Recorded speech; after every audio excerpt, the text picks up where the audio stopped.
Hopefully Yeah. everyone's having a great day. Thank you, Grizzlies, for volunteering your time, and I look forward to our conversation. My name is Ryan Mears. I am a client experience specialist. I was born and raised in Southern Alberta to a loving and nurturing family, and from a young age, I knew that I had kind of business blood. My mother had an in-house business where we were able to witness firsthand her building relationships that were long-term, many that lasted long after she retired. Uh, One thing that was really kind of driven home was it wasn't always about the sale. It was more about learning how to help people, and the sales kind of came in after the fact. From that young age, I did lemonade stands. In junior high, I sold homemade stress balls in a mall. And then later on in life, I actually was the get your program barker at a baseball game. So all along, I kind of learned the different aspects of sales and the sales process. After graduating from the University of Lethbridge with a marketing degree, I launched my career with a world-class management training and customer service company. And that gave me a bedrock of how I wanted to treat customers and how I wanted to create relationships in the business world. Later, I moved on to a smaller organization in commercial refrigeration and had various roles within that organization. So I was able to learn all different aspects of business, but it always had a real focus on customer service and sales. As I moved on and started taking on more responsibilities that were more technical based and a little bit more systemic, I still tried to keep my foot in the door with the sales aspect of it and move the position that way. Sorry. As a very quick learner, I was able to learn the technologies and that side of the business, and to be able to give a passionate troubleshooting experience for clients. Ultimately, I discovered that some advice I was given years and years ago still rings true today. So you manage a customer's expectations by over delivering, and so they can make an informed buying decision. Right now, I'm trying to refocus my career on the sales side and I'm looking at companies that value a client experience specialist. And this type of role might include something like a territory manager or an account manager. And eventually I'd like to move up into a leadership role. Grizzlies, today I'm just asking for any feedback and potentially help dive into your network to be able to land higher. I thank you very much for your time, and I'm free to ask any questions. Thank you very much, Ryan. Okay, let's start off the day with saying, so in terms of territory manager or account manager, what is it about those that attracts you compared to what you've been doing now? Like, why do you want to move sort of backwards, back into that, not backwards, but back into that area? Yeah. No, my position before was really all encompassing. I learned all aspects of the business, but I found really what my passion was, and what I really enjoyed most about it was helping customers, and trying to find solutions to whatever their problems were. And a lot of my day was dealt with through my last position. I just didn't have the ability to do that all day long. And I find with a territory or an account sales manager versus more of a outside sales rep per se, is I'm able to really delve into their problems and to create that experience for them when they're purchasing. So have you ever not been able to do that?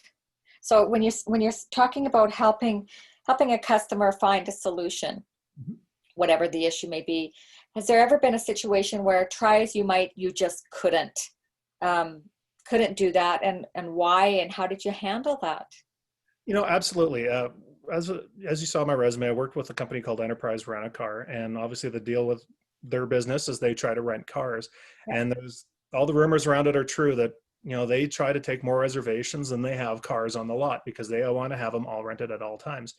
And there were times where I was at a counter with several customers staring at me saying, I need cars, and they just physically were not there anywhere within the geographic region. Literally, there wasn't a car available. And I tried every which way. I tried getting new cars. I tried getting any way to delay them for a little bit. And ultimately, there were times where we had to in my own car drive somebody to to the competitor, so that way they were taken care of, and they were over the moon excited that I would be willing to drive them to a competitor to get them on the road.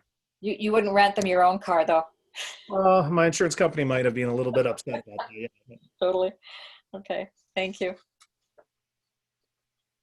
Ryan, I'm going to ask you just about the kinds of companies you'd want to work for. I mean, you've got some varied experience in different industries. Is there any particular vertical you're looking at? Yeah, like for a lot, obviously, but when it comes to sales, the basic sales process doesn't change. Doesn't matter what industry. It's features and benefits. But I think because of my experience, I like to stay within commercial refrigeration. However, I think there's a little bit more opportunity with becoming especially now with COVID, a lot of these American companies are no longer be able to send their representatives, and a lot of the industry I was in had American manufacturers. And so I think there's a lot of opportunity with some of these companies to be able to become their Canadian representative. Yeah. Yeah. Okay, cool. Thanks. Obviously there's other companies out there, but that's what my experience is right now. And I can definitely be flexible. Ryan, you mentioned COVID, the COVID situation. How would the situation impact on your career path in terms of how sales would be done in the post-COVID world, and also all the talk about digitization of the commercial processes, e-commerce, and whatnot? So in that world, how do you see your what kind of adjustment do you see yourself having to make? Yeah, thanks, Eddie. I think, especially with my expertise, I was more business to business sales. B2B seems to be the where I was able to get a lot more traction because of the emerging internet sector, people being able to buy a lot of stuff online. And I think because of business to business, you're always going to need that personal touch, and because there's always going to be issues that come up, whether it's being able to provide the right solutions or product, or to be able to put out fires, that is going to require human touch. And especially with COVID now, it's going to require people on the ground or through their house even to work remotely to be able to access solutions for customers in a quicker manner. Great, thank you. Ryan, it's Duncan here. Good to meet you, and thanks for the pitch. Question for you. You talked a lot about finding customer solutions. Mm-hmm. How would you, and you talked about sales processes being similar from industry to industry. So maybe expand a bit on what your process looks like to help find solutions for customers. Sure. My first way I deal with any type of situation like that is I try to listen or delve into what the problems are. It's funny, doing this course, it's a sales marketing course. I've never had to market myself before, so it was definitely something different, but it's in the course we use the IPs. So what's important, what are their pain points? It's kind of a new way for me to kind of attack the market as I move forward too, and being able to ask them, what's the issue? What is really at the heart of what's going on? For instance, we had an issue with a major component with one of our largest customers. It was creating pure havoc with their, it was a convenience store, so it was creating a big mess in their stores, and they wanted the solution fixed now. And the knee-jerk reaction, especially with upper management, was just bring in more of this same component, because obviously we'll just have a bad one. And after a while, after I looked at it, I said, I think there might be actually a bigger issue. So we started asking more questions. We started to figure out exactly what the issue was. And it turns out that they were just making an inferior product component. So we did a quick turnaround. We were able to get the proper component around, and ended up saving a massive account for the company, probably their biggest customer, and made them a lot happier. So my way of dealing with it is finding out what actually is the problem, not just doing a knee-jerk reaction. Okay, excellent. And so, you get to a point where you're interviewing with an organization for a role like this. When that company asks you what differentiates you from the others in the waiting room, what's your answer to that? Yeah, and obviously you get a lot of salesmen that are great outside salesmen, let's put it that way, that are very good going out and beating bushes and kind of getting customers in, but that doesn't necessarily mean they're really great at retaining those customers. And what I find that is my strength is being able to troubleshoot problems for customers, and they keep coming back. Even though because of COVID, my company had downsized drastically, I'm still getting calls from my former customers asking for me to solve problems for them months after I'd been there. And I do my best of my abilities right now, but it's that ability to be able to react to their problems.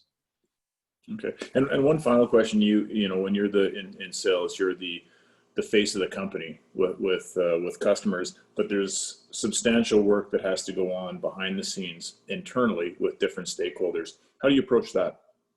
Absolutely, yeah, and I think because of my position before, I definitely had a sales side to it, and I focused on the sales side, but I also understood that there's some reasons why we can't overpromise to customers. You know, I always use the term never overpromise and overdeliver. Underpromise and overdeliver is basically the way I would work it. And I want customers to be happy, and knowing the process of the company and knowing what's actually possible when you're talking to a customer and being able to manage those expectations beforehand is critical, so they are happy going forward. Excellent. The homework side of it. Appreciate that, Ryan. Thanks. Thanks, Becky. So Ryan, I noticed one of the top things that you have on your list of things was the assisted in the launch of some new software. I imagine that involves some change management. Were you involved in that side? And if so, can you tell me some of the things that you did to help that be a smooth transition? Yeah, thanks, Heather. Yeah, it was, I definitely do not have the technical background. So what had happened is the company I worked for was definitely an older company, and they understood that they did everything by paper when I first moved there. And we tried kind of bringing it up to the 21st century. And luckily, we brought in a guy that had the tech savvy, but his first comment to me was, I know nothing about this industry. And how are we going to be able to, take what our inventory and what our specialty is and digitize it? And so I was involved with every single meeting, even when it wasn't necessarily directly affecting my department, because they understood that I knew our equipment, I knew the industry. I kind of became the de facto tech leader as far as the technology of what we sold. Great. And I gather it was successful. Yeah, it was absolutely. Our inventory management was much more efficient. From my side, from our parts department, we were able to keep a much lower cost on our inventory. So we're lowering our cost by about 20%. And by having a proper inventory, we're actually able to increase sales by, depending on the year, anywhere between 50 to 80%. Yeah. We touched a little bit on this, but I kind of want to go back to it a little bit more with your comment about needing local sales reps versus the US just bringing in a virtual sales rep. So if I was a US company and I, was thinking we just need a virtual sales rep, what would you say to them? Why would I hire someone locally? Well, the one problem with having a virtual sales rep is usually their territories are quite large, so they're being drawn on, especially out of the States. They end up focusing a lot on their American customers usually because of the population and the demand. One of the companies I've been looking at is Scotsman Ice Machines, which was a client of the company I worked for, and they have an office out of Chicago, and really. Canada is a blip in the radar to them, and their representation for Canada before COVID was not exactly focused, and now that COVID is on, it's pretty much non-existent. They do not come up here to deal with their dealers or have any type of those conversations. So my comment to them would be, when you want somebody that knows the local market, is to be able to grow your brand and grow your awareness within that market, and to be able to have quick results and be able to quick reaction to any issues that do arise. Okay, I have one other question that's related to, is this like refrigeration equipment that goes into like restaurants primarily? And how do you see that as a market with potential? I'm personally just thinking about the restaurant business these days, right? Absolutely, yeah, and to be honest, that was a little bit of what slowed down for myself. But the thing is, a lot of the equipment was used throughout different industries. So convenience stores, which are actually seeing an increase in Yep. the last 6 months, and as well looking at a lot of businesses. Some of the restaurants no longer are doing table service, but they're doing a lot of takeout and delivery service. And there's a lot of new companies that are coming onto the market that are really trying to grow that aspect. And in that case, they still need that type of commercial refrigeration. Okay. Yeah, they have that. Great. Thank you. Okay. I have one curiosity from your resume. Mhm. So under parts manager, you said you grew an orphaned department. So what was that all about? What was that like to Yeah. be, or what do you mean orphan department? I always hate using this term, but it's true. It's really true. The president of the company told me this department, the parts department, is a necessary evil, which kind of took me aback. And I had originally started off as a salesperson within the company, and he said, "We just need somebody to make sure it doesn't flounder. It's a support position. A support position. We just want to make sure that everyone's taken care of. We don't make any money at it. It's just, can you make sure that it doesn't drown?" And after about a month or so, I looked at it and I said, "Well, there's actually a lot of potential here, not only to grow within that industry or that the parts itself, but to grow the actual core business, which is actually more focused on equipment sales." And very quickly, I was able to create a platform that was able to grow our customer base. And then ultimately, I kept trying to explain this to the upper management, and finally I had the opportunity. They'd asked me to do a training seminar throughout Western Canada, and I decided I was going to kind of tweak my schedule so that way I could spend my days doing sales calls within each of these cities, and the evening would be set up for the seminar. And in all three cities, I was able to prove that I was able to either solidify our existing business or actually getting in new customers to be able to grow our corporate brand. Ultimately, with the largest part supplier in North America using us as their sole supplier on the brands that we provide, they had options and they decided to use us. Thank you. Ryan, if I was to ask your colleagues and former employers to describe you, what would they say? Like they say, "Tell me about Ryan." What do you think? What's his brand?